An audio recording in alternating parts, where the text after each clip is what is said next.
Somewhere in the eastern reaches of Siberia, where the land rises slowly into ridges of ancient rock and the sky sits low and heavy for most of the year, there is a village that most maps do not bother to name. It sits in a valley folded between two mountain slopes, sheltered just enough from the worst of the wind, but not enough to ever be warm.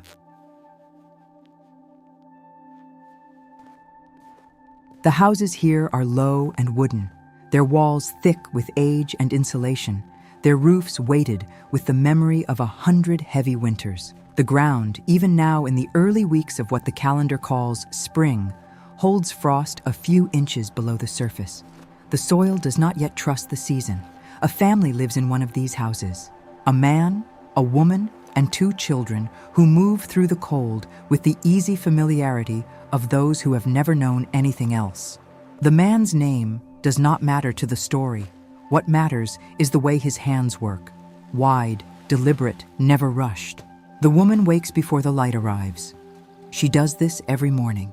The children follow in their own time, layering clothes without thinking, their breath visible in the air inside the house until the fire has been fed and the room begins, slowly, to remember warmth. Outside, the mountains do not acknowledge the season. They are the same as they were in December, gray and immense and indifferent. The wind moves through the valley in long, low waves, pushing against the tree line, bending the tall grasses that have only just begun to push through the thawed edges of the topsoil. Patches of snow still cling to the north-facing slopes, stubborn and white against everything that is trying to become green. The sky is pale, almost colorless, the kind of sky that gives light without warmth. It is beautiful in the way that difficult things sometimes are. The river runs close to the village. It is wide and fast and cold in a way that is hard to explain to someone who has not reached into it. The ice broke 3 weeks ago, and the water is still carrying the memory of that ice, gray-blue and restless. This is the time for crab. The king crab move through these waters in the weeks after the thaw, and the man knows where they go. He has watched this river his whole life. His father showed him the bends and the deep, slow pools, the places where the current slackens and the bottom goes soft. He carries this knowledge the way he carries everything, quietly, without ceremony. He walks to the riverbank in the early morning, the frost still firm underfoot, his breath leaving him in slow clouds.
He sets his traps the evening before, and now he pulls them up, hand over hand, the rope wet and heavy.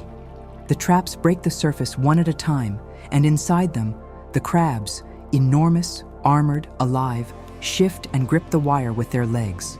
Each one is the size of a man's torso when its legs are spread. The man lifts them without hesitation. He has done this 1,000 times. He loads them into a wooden crate lined with wet cloth and carries them back toward the house, his boots leaving dark prints in the frost. In the yard beside the house, there are chickens. They have survived the winter in a low wooden shelter packed with straw, and now they move through the mud and the patchy grass with the slightly stunned energy of animals that have made it through something hard. 2 of them will not see another winter. The woman chooses them with a practical eye. She has done this before, she will do it again, and the selection is made quickly, without sentiment. This is not cruelty. It is the ordinary mathematics of survival, the same calculation that has been made in this valley for as long as people have lived here. The preparation of the chicken begins outdoors, where the cold keeps things clean and honest. The woman works at a wide wooden table that stands against the side of the house, its surface scrubbed pale with years of use. Her hands move efficiently, plucking, rinsing, preparing. The children carry water from the barrel near the door, their arms straining slightly with the weight. The water is cold enough to ache. Nobody complains. There is no point in complaining about the cold here. It is simply the condition of the place, as fixed and permanent as the mountains themselves.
Inside, the fire has been going since before dawn.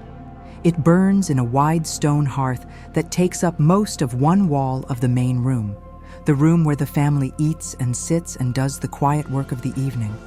The wood is birch, split fine and dry from the pile stacked under the eave of the house.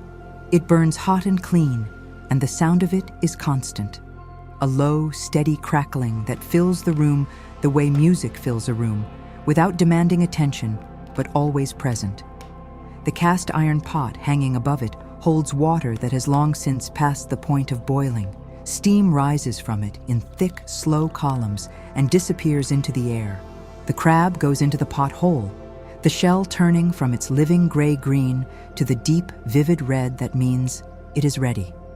This transformation happens quickly and with a kind of drama, the color moving across the shell like something being revealed rather than cooked. The smell that fills the kitchen is oceanic and mineral, the smell of deep, cold water made warm, something ancient and nourishing rising into the air of this small wooden room. The children, sitting near the fire, look up. For the chicken, a different fire.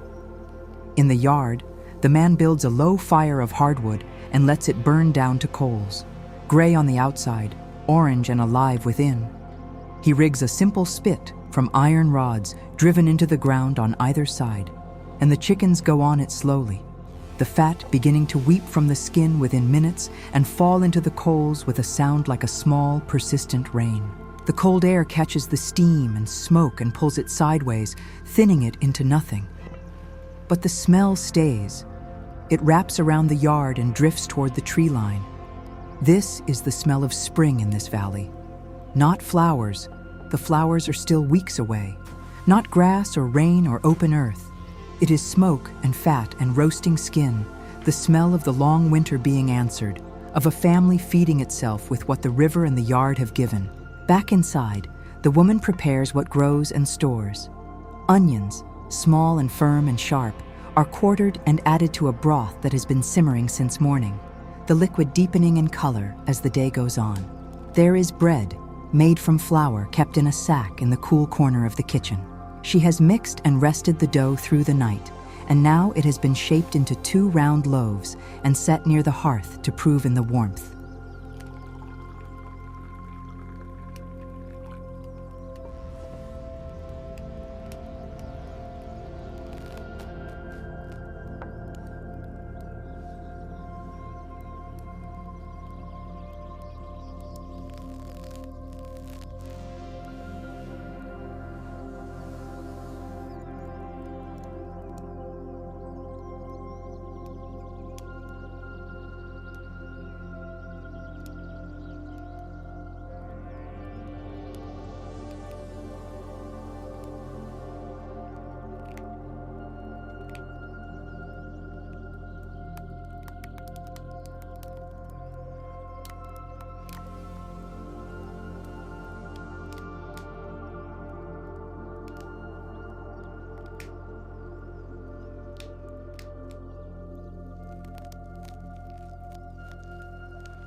Later, when the coals are right, they will bake in a covered iron pan set directly into the ash.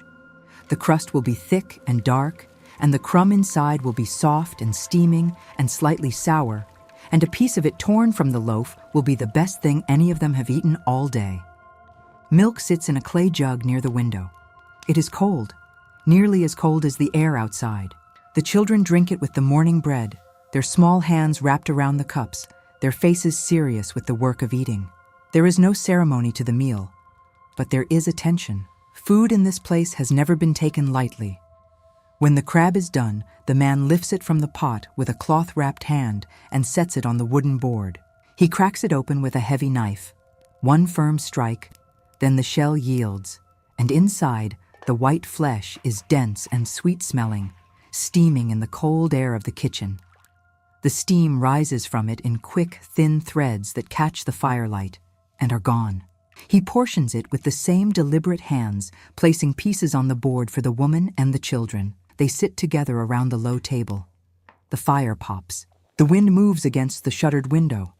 Outside, the mountains hold their positions. The roast chicken comes in from the yard when the skin is the color of dark honey, the joints loose and giving, the smell of it filling the doorway as the man carries it in on the spit, then slides it onto the board beside the bread and the broth. Steam rises from everything at once, from the soup, from the crab, from the chicken, from the bread when it is finally broken open, its white interior giving off a warmth that is almost visible.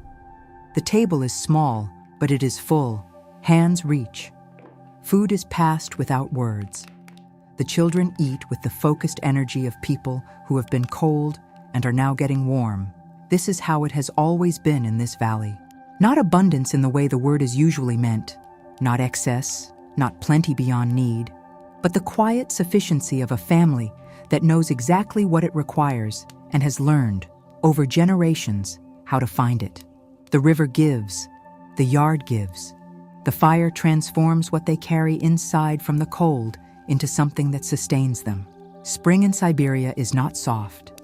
It does not arrive with warmth or with ease. It arrives as a slight loosening of the cold, a degree or two of difference, an invitation rather than a reprieve. But the family in this valley does not wait for warmth to begin living.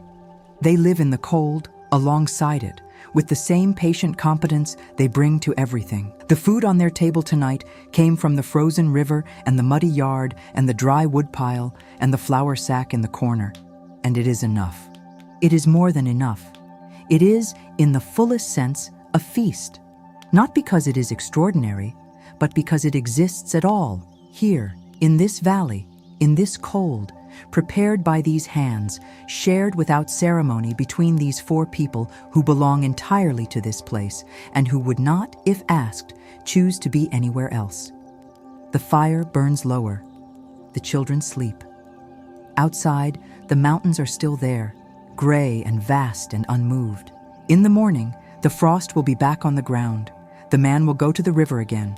The woman will wake before the light. And the village, nameless, unchanged, quietly alive, will continue to do what it has always done: hold the people who chose it and be held by them in return.